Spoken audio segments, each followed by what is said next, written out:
Can you talk about your own specific experiences / methods used with integrating the shadow? Yeah, well, I can actually. I think a tremendous amount of what you might regard as shadow integration, which in the parlance of behavioral psychologists would be something like assertiveness training, right? It's training in how to stand up for yourself and for your, let's say, for your better self, which would be the self that you could use productively over a medium to long period of time that would be of use to you, but also of use to people around you. So it's a self that's bounded by the necessity of taking care of yourself, but also simultaneously taking care of the people around you.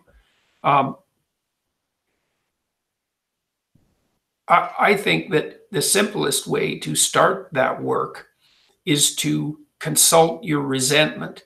You know, it's easy to become bitter about life and to become angry because, of course, life is difficult and it's full of disappointments. And people are also subject to betrayal on the part of themselves and on the part of people that hypothetically care for them. And so it's easy to get bitter and to be resentful. And resentment is a very useful emotion, even though I think it's one of the most damaging emotions if it's not dealt with properly. So if you're resentful, it basically means only one of two things. It either means you should grow up and quit whining and get on with your life, or it means that you're being subject to tyrannical forces of one form or another, maybe emanating from you, maybe a consequence of the natural environment, maybe a consequence of society. You're being subject to tyrannical forces and you're not putting your own best interests forward, like in that broader sense that I described. And I don't mean your selfish, narrow interests that only serve the purposes of instantaneous gratification. I mean your own best interests in terms of developing your character over the span of your life. If you're resentful, it either means that you're immature and that you should grow the hell up. And so you need to figure out how much of your resentment is that, and maybe allied with the desire to find other things or people to blame. But the other possible option is that you have something to say or do, right? Because you're in a situation where you're violating your own internal ethical standards and you're being required, pressured, let's say things you don't believe or to do things that you believe to be wrong. And you need to determine, you need to start to strategize and plan how you can rectify that so that you can say what you mean. Like if you're negotiating with a marital partner, for example, and there are issues in your marriage that aren't making you happy. Well, the first thing is you have to take note of that, right? To see that you're actually unhappy.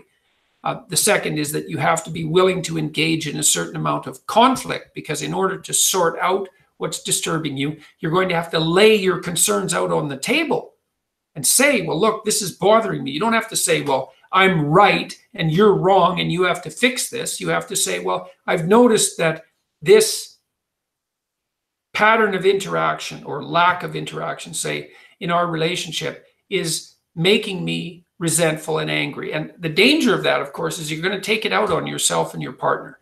The danger is passive aggressiveness. You know, you're not going to respond to your partner positively when they do something good if you're resentful about them. And you're not going to respond to yourself properly. And so you have to lay it out on the table, but sort of in a spirit of ignorant humility. It's like, look, I'm frustrated. I'm feeling this way about our relationship. Here's what I think might be going wrong, maybe on my part and maybe on your part. And here's what I envision as a possible solution. That's also really necessary if you're going to say what you have to say, which is to manifest yourself properly in the world. Is you can't just complain about what's wrong. You have to think, well, what would my minimal preconditions for satisfaction be? You have to offer that to the person that you're negotiating with. And so then you learn to abide by the truth to the degree that you can do that. And no one does it perfectly, you know, but it's very useful because you're not storing up a whole sequence of memories about how you were unfairly treated and abused and betrayed. Instead, you're trying to stay on top of it and to note your unhappiness and dissatisfaction when it manifests itself, and to accept that that's the case, and then to analyze that to see if it's your problem, like I said, with regards to maturity, or if it indicates that there's an injustice in the manner in which you and the world are interacting, and then to work to set that right, even in small ways. And so it's a matter of characterological development, and that makes you stronger over time. And partly what you need, in order to do that is you have to really understand, and we do this. This is why we built, in the future authoring program, we built this section where you have to outline your most dismal future, right? What your future would be like if you let all your bad habits and characterological weaknesses have the upper hand. And the reason we did this is because you can't straighten yourself out merely as a consequence of hope. Let's say you lay out a vision for the future and you think about what your life would be, what you'd like your life to be like. And then that makes you hopeful, and it motivates you because it gives you something worthwhile and higher order to work for, right? And that's useful. That's positive emotion working for you, because positive emotion is experienced in relationship to goals. But it's not as useful as also being chased by something you're terrified by. And if you have a good sense of how you'd fall apart if you stayed weak, and just exactly what kind of hell that would be, then when you determine to do something, like to tell the truth and to say what you think and to not do things that you hate, then you're going to be pulled along by the purpose that your vision has provided for you, but also pushed along by your desire to avoid the worst forms of hell that you've already outlined for yourself personally. And that can also help you be brave enough to stand up in a situation that would require conflict, because if you have something to say and you have something to negotiate about with someone, then there's going to be a certain amount of conflictual dialogue that accompanies that, right?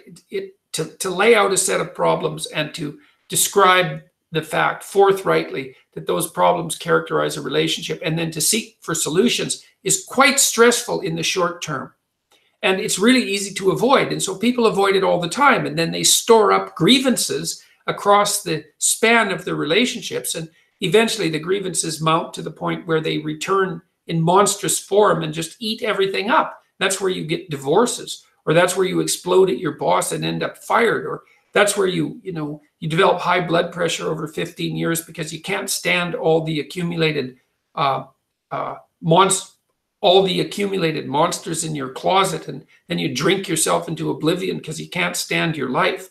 That's all, very counterproductive. But it's easy to avoid that necessary conflict on a moment-to-moment basis because it's very stressful to speak forthrightly about genuine conflicts, especially when you're dealing with important parts of your life. But otherwise, you don't straighten them out, and then you have to carry all that forward. So you need to be terrified of the consequences of not speaking your piece. And that can counterbalance the terror of actually trying to have a conversation. So, and you also have to look with regards to the shadow ideas. Like, you have to get in touch with the depths of your anger. Lots of people are resentful about all sorts of things. They're resentful about, women, and they're resentful about men, and they're resentful about the patriarchy, and they're resentful about the left wing, and they're resentful about the right wing, and they're resentful about politicians, and they're resentful about the cataclysmic force of nature and its ability to make people sick and suffer, and they're resentful about their own inadequacies and about their bad parenting, and God, the list is just bloody endless, and that can make you very, very angry. And that's part of that resentment. And cynical and bitter and dark and full of fantasies about destruction and the desire to bring things down and the wish that everyone else suffered and the desire to shake your fist at God. And all of that's really dark.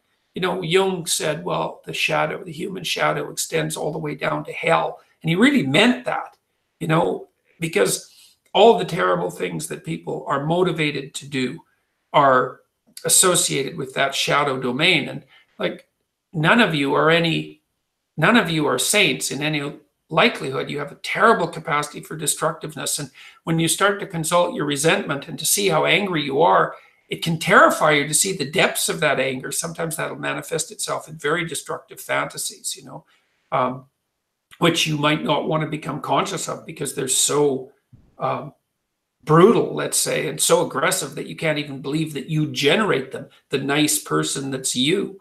It's like, so it's quite frightening to open that door and see all that. And that also associates you with the entire dark shadow of mankind, right? The satanic element of the human character.